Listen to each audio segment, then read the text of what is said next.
Without elephants like this one, Hannibal might never have crossed the Alps.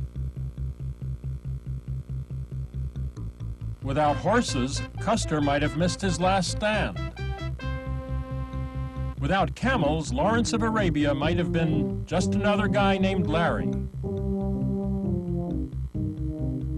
For as long as there have been wars, animals both large and small have been drafted into military service, from the time-honored and traditional to the bizarre and controversial.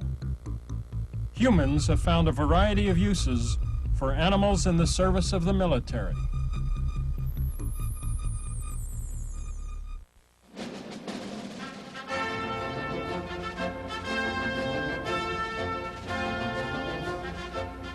America's Defense Monitor.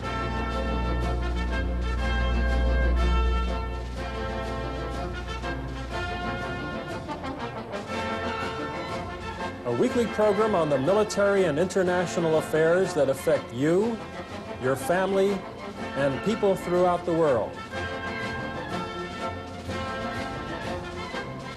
Here is your host, Admiral Jean Larocque. Welcome once again to America's Defense Monitor. Since the beginning of recorded history, men have been waging war, nations have been waging war, and using in those wars various animals to help the enterprise. The animals themselves, if left to their own devices, are too clever to fight in a war. But even today, as we have more technological devices, it surprises me, and it may surprise you, to find how many uses animals are put to these days in preparing for and in fighting in war. Historically, probably no animal has had a greater impact on warfare than the horse. Riding ancestors of this horse, Genghis Khan and his Mongol horde swept through most of Asia. For centuries after horses first carried soldiers into battle, cavalry dominated infantry. Today, however, in the age of fast-moving tanks and high-mobility vehicles, the only action many military horses see is at funerals and parades. Man's best friend has also been called upon to do much more than fetch the slippers. From sniffing for drugs and explosives to attacking on command with as much as 700 pounds of jaw pressure per square inch. In Vietnam, American forces used dogs for scouting, tracking, sentry duty, flushing out the enemy, and detecting mines and booby traps. Halt! Who's there? Halt! Halt! Get him, dog! Get him! Had a boy, hold him! Hold him! Out! Out! Today, the Army is still looking for a few good dogs to fill the ranks of its canine corps. Put your hands over your head. Keep your legs spread out. I'm going to come up and search you. Do not move or attempt to run. My dog will attack without command. Stay! Before there were combat radios, communication between the front lines and the rear often depended on a carrier pigeon's wings and a prayer. Constant reconnaissance of shifting enemy positions is vital in today's swift-moving warfare of position. But reconnaissance activities are useful only when reported. Sometimes radios cannot be carried. Sometimes they can't be used because they give away positions of the sender to the enemy. It's then that private pigeon becomes valuable. Off into the skies.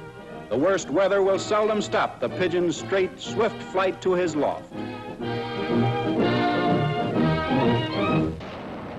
During the Second World War, the U.S. Army Air Corps contemplated unleashing a weapon on Japan, the likes of which had never been seen before.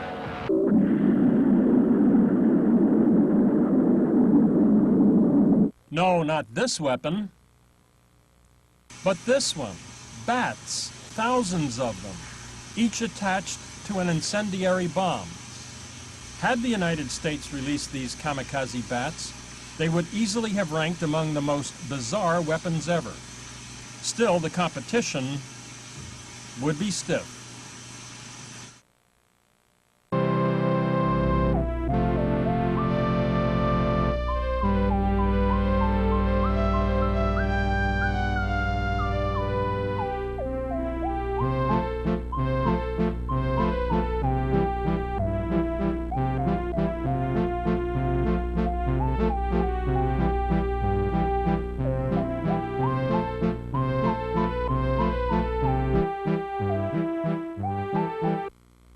These are what the Pentagon refers to as advanced biological weapons systems. They are part of the U.S. Navy's marine mammal program. For more than a quarter century, Navy scientists and trainers have been learning from marine mammals, building a strong foundation of knowledge about these masters of the sea. One Navy program involves these likable animals as undersea assistants. The Navy studies and trains over 100 dolphins, sea lions, and beluga whales at underwater laboratories in San Diego, Key West, and Hawaii. Of particular interest to the military is the dolphin. The dolphin sonar is extremely sophisticated. It makes the human man-made sonar look like a toy. While enlisted in the U.S. Navy, Rick O'Barry received a commendation for his underwater work. Later, he became known for his work as head trainer of the animal television star Flipper. More recently, O'Barry has been recognized for his outspoken opposition to keeping dolphins in captivity as president and director of the Florida-based Dolphin Project. He is also the author of Behind the Dolphin Smile. You could put get a Russian ship and put everybody in American clothing, uniforms, and put an American flag there and paint it just like an American ship, and you could fool everybody. But you couldn't fool the dolphins because they know that that steel was made in Russia. They can tell the density of metals, and they can hit the alarm. And so that makes them very valuable to the military. The capture of dolphins is restricted by the 1972 Marine Mammal Protection Act. However, under a special exemption, the Navy is permitted to capture up to 25 dolphins a year for national defense purposes. The Navy claims that it takes care to see that no harm comes to its dolphin draftees. Each animal has a tremendous investment in both time and money, which is really what we're protecting. We want to protect that investment and keep the animals healthy, happy, and free of disease. On at least 2 occasions since the Marine Mammal Program began, the Navy has used dolphins in combat situations, reportedly for surveillance and mine detection. First in 1971 during the Vietnam War, then again in 1987 during tanker escort operations in the Persian Gulf. 1 of 6 dolphins deployed to the Persian Gulf died, the Navy reported, when it developed a bacterial infection. Until 1991, the Navy had planned to deploy dolphins to protect Trident submarines from possible enemy sabotage while docked at their home ports. However, a coalition of environmental and animal rights groups sued the Navy for failing to address the potential impact of the plan on the dolphins. In a 1988 trial run, a Navy dolphin lost 21 pounds and died, apparently from stress-related heart failure, 11 days after it was moved to the colder waters of Washington State's Puget Sound from Hawaii. Lori Raymond is dolphin campaign coordinator with the Progressive Animal Welfare Society, which led the opposition to deploying dolphins in Puget Sound. A lot of our scientific advisors indicated that they wouldn't have survived the transition there. In fact, Seattle and Vancouver and Tacoma zoos and aquariums have never been able to keep Atlantic bottlenose dolphins in their collections because they don't survive. According to Rick O'Barry, even if they adjusted to their new environment, the dolphins, to mix a metaphor, might become paper tigers when confronted with any saboteur familiar with the species' behavior. I could swim right through their system and get to those submarines. How would you do that? Well, there's probably 100 ways to do that. For example, one could take a fire extinguisher underwater, and if the dolphin had never been trained to accept this on foreign fire extinguisher, they would panic and just at the flee. side of it? No, well, setting it off. Or a hammer and a bell, many different things. They have to get used to every single thing. Just a diver underwater with a tank of air, for example, the first time they're exposed to that, they're afraid of it. O'Barry believes that entrusting serious military responsibilities to dolphins is not only a bad idea, but a dangerous one. dangerous not just for the dolphins, but also for people. Dolphins are not dependable. You only have control over them while they're hungry. They're controlled by hunger. And once they are fed, you don't have control anymore. That's the real danger. If we were going to use lions and tigers to guard the Army base, that would seem so bizarre to people and unacceptable. They would stop it immediately. They would write letters to the president and say, stop this. Well, if you think about it, using dolphins to guard the Trident nuclear submarine fleet is no different, really. Like their human handlers, dolphins can be expected to make mistakes, sometimes with grave consequences. There was a reported incident in Havana Harbor in, I believe, 1963, when a dolphin was supposed to have attached a device to a Russian ship, and in fact it returned to its own ship with the device still on and blew up its own transport. In January 1991, under mounting legal pressure, the Navy canceled the Dolphin Submarine Guard program, citing budget concerns. However, other Navy work with marine mammals continues. Rick O'Barry believes some of this work is aimed at training dolphins to kill enemy divers. There's some talk about a swimmer nullification system, and you can see the training of this in Key West. It's very hard for them to hide that. But that's a pretty nice euphemism. It means killing people? Yeah. Yeah. And do you think that dolphins are being trained to kill people? I think so, yes. In the 60s, the swimmer nullification system, as I understand it,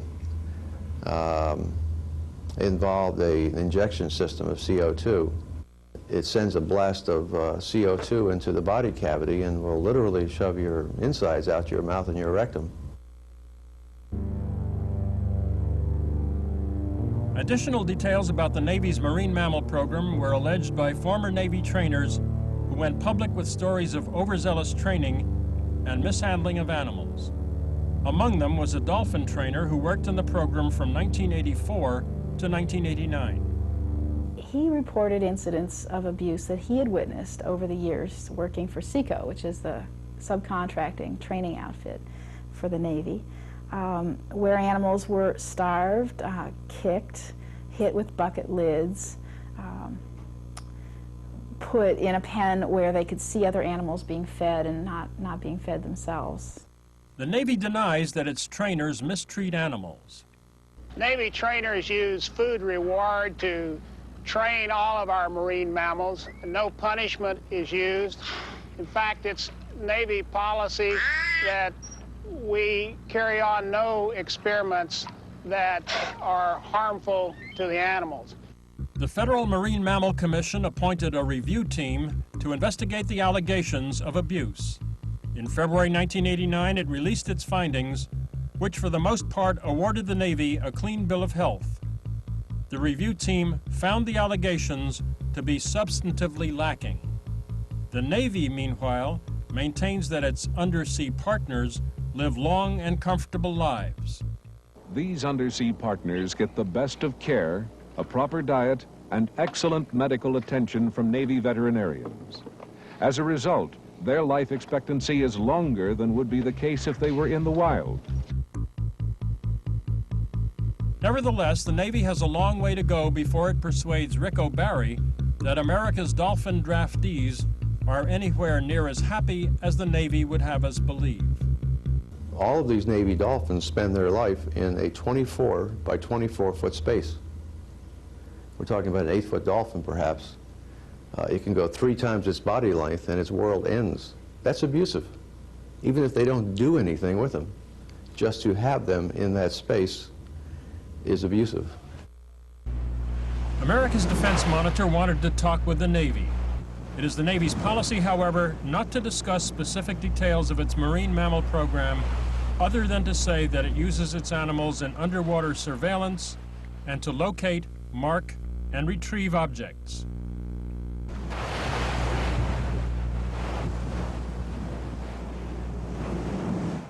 The dictionary defines guinea pig as a short-eared, tailless rodent. But it is the other definition of guinea pig, the subject of any sort of experiment, to which we now turn our attention.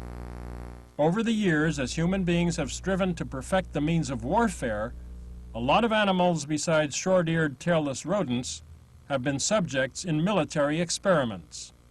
In this 1962 Air Force experiment, a bear is substituted for the pilot to test aircraft ejection seats. Probably attributable to the improper impacting position of the capsule, internal injuries of some severity to the bear were at first reported. A more careful examination of the animal, however, raised the question of whether these were inflicted during the test or at some earlier time. Because military aircraft often fly fast at low altitudes, collisions with birds are frequent. One of the Air Force's most sophisticated aircraft, the B-1 bomber, crashed today near a training complex in La Junta, Colorado. 3 of the 6 crewmen were killed. Our Pentagon correspondent Bob Zelnick on what went wrong. The plane, which was not carrying any bombs, went down on a practice mission about 60 miles southeast of Pueblo, Colorado. According to the Strategic Air Command, after taking off from Dyess Air Force Base in Abilene, Texas, the plane struck a flock of birds which were sucked into its engine. Bird collisions with aircraft windshields can also spell disaster. The Improved Windshield Protection Program Office of the Flight Dynamics Laboratory, Wright-Patterson Air Force Base, recognized the significant flight safety hazard posed by bird impacts. They instituted a program to develop an improved system to meet the Air Force requirement, defeating the impact of a 4-pound bird at a velocity of 500 knots. What you are seeing are birds being shot into windshields from a special cannon referred to as the chicken gun. There are other experiments that are even more macabre.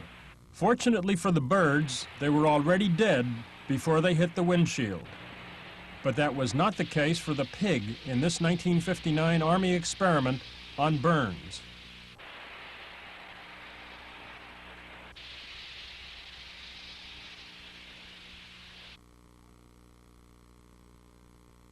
Reportedly, the pig was burned in an attempt to learn more about why severe burn wounds increase the body's thirst for fluids.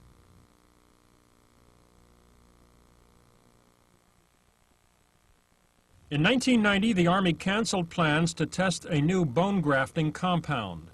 The test would have required breaking the leg bones of healthy greyhound racing dogs. But the Army's curiosity killed the cat in experiments aimed at finding better treatments for brain-wounded soldiers. In 1991, in the wake of a critical report by the General Accounting Office, the investigative arm of Congress, the Army terminated its controversial cat shooting experiments 8 years and 700 cats after they were begun. Some animal experiments have been performed so that we may avoid becoming victims of our own weapons of mass destruction. The awesome weaponry developed within the past 2 decades compels the nation's scientific researchers to constantly evaluate the effects such weapons might have on military personnel within their range of influence. Pigs have been substituted for humans to test the effects of nuclear weapons. On DoD-shot Priscilla, 710 pigs were stationed at overpressure ranges of 10 to 1.4 psi in an arrangement to obtain a wide selection of combinations of radiation, thermal, and mechanical injury effects.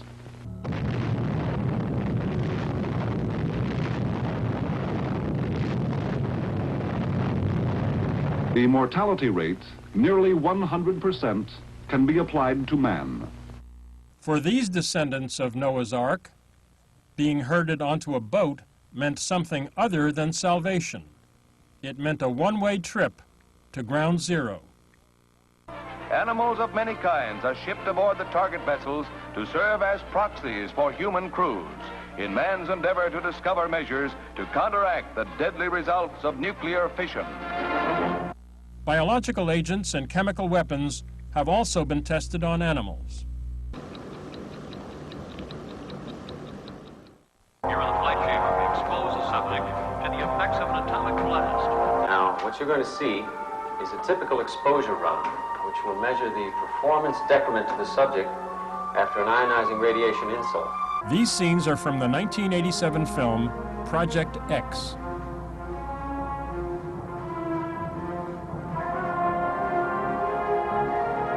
The scenes portrayed in this Hollywood movie are based upon experiments Donald Barnes performed for 16 years at Brooks Air Force Base in Texas. Today, Barnes directs the Washington office of the National Anti-Vivisection Society, an organization opposing the use of animals in research. He describes the experiment that eventually led him to make the transition from Air Force researcher to vocal critic of military animal experimentation. I had an opportunity to reevaluate when I was ordered to do an experiment which was scientifically invalid. I was told to radiate 4 trained rhesus monkeys at a dose level which would occasion no behavioral change. So I said, no, I'm not going to do the experiment. Well, I was told, we agree, it's going to be a negative experiment, but we've promised the results to the Strategic Air Command, therefore you will do the experiment. Then I clicked, because this was for political reasons, funding reasons.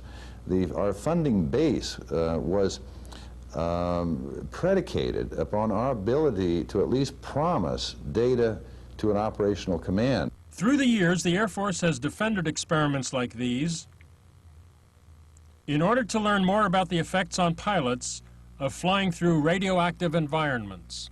Of specific interest to Air Force investigators are the potential dangers of ionizing radiation on aircraft crew members as a result of nuclear explosions in the area of airborne craft.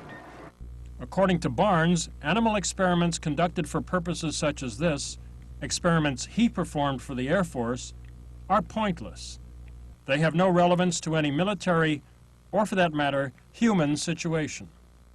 When these data, and this is a critical point, when these data go from the monkey laboratory into the Air Force and Army EM1 manuals, journals, whatever they may be, they are relabeled. It says dose, man radiation response curve. It doesn't say a thing about monkeys or where they came from. It was a direct one-to-one extrapolation. And rhesus monkeys are not little furry human beings, as much as we might have been led to believe that we can extrapolate from one species to another. The response to ionizing radiation is entirely different than the human primate. Barnes says that the experiments he performed for the Air Force and the one he refused to perform were also a tremendous waste of taxpayers' money. It used to cost us about $75 to buy a rhesus monkey. By the time we finished with the materiel, the computer systems, the biometric services, all the people that went into this whole training thing, months had gone by, and these animals were worth at least $50,000 a piece to the American taxpayer. When they killed those 4 monkeys, I said, there's $200,000 that was not well spent. Using government data in Defense of Animals, an animal rights group has estimated that 500,000 animals are used in military research each year at a cost of about $110 million. Animals to us were as expendable as nuts and bolts. If one died, we simply replaced the animal with another. I think that my unit alone was responsible for the deaths of over 1,000 rhesus monkeys or fascicularis monkeys, but I was just one investigator, Sandy. I mean, there were investigators all around me, other people doing similar things with monkeys or with dogs or with mice or rats or other animals that were available there. America's Defense Monitor invited the Pentagon and the Defense Nuclear Agency to respond to the issues raised in this program. Both declined. The Army Medical Research and Development Command did, however, respond with a letter. Among other things, it stated that all medical research involving the use of animals is conducted in accordance with both the Animal Welfare Act and U.S. Department of Health and Human Services guidelines. It said also that its total use of animals decreased by 35% between 1986 and 1990 due to its increased use of non-animal substitutes in research. In a press release issued in November 1990, officials of Brooks Air Force Base said they make every effort to treat research animals humanely, and that the research data gathered at Brooks is highly relevant to the safety and lives of U.S. Air Force members.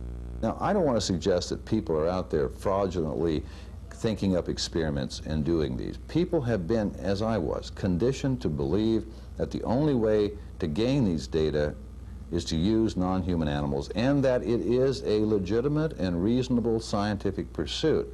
I question that. Some military use of animals may be necessary and justified. Others may not be. But one thing is certain. Animals of all kinds have played a big part in both war and the preparations for war.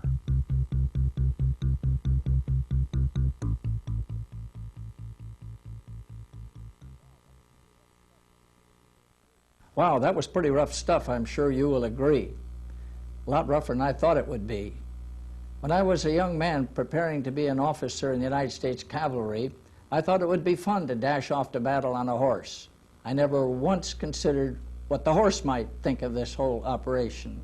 Today, we are obviously using a lot of animals to prepare for and to wage war, and I think that's a bit unfair on the animals we're using. I'm sorry the Pentagon would not comment on this program, but perhaps if you want more information from the Pentagon or from the members of Congress, it might be useful to drop them a note and ask them what they think of using animals in preparing for and fighting in war. Or drop us a note here at the Center for Defense Information. Until next time, for America's Defense Monitor, I'm Gene LaRock. America's Defense Monitor wants your opinion on our programs and the issues we cover. Please grab a pencil and paper. We'll give you our address and phone number in a moment.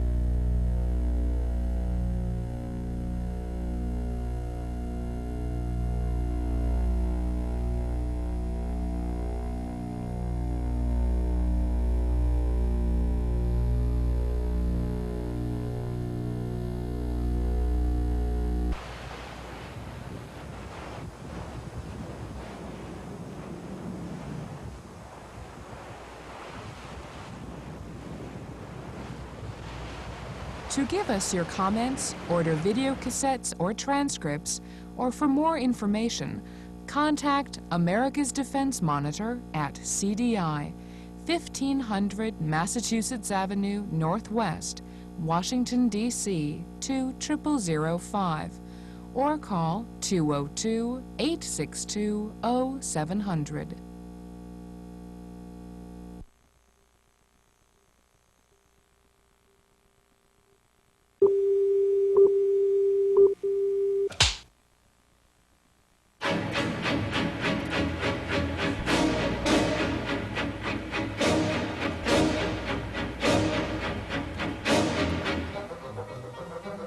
These topics affect all of us. Each week, I host America's Defense Monitor. We take a fresh look at different military subjects and examine their impact on you. I hope you'll join us.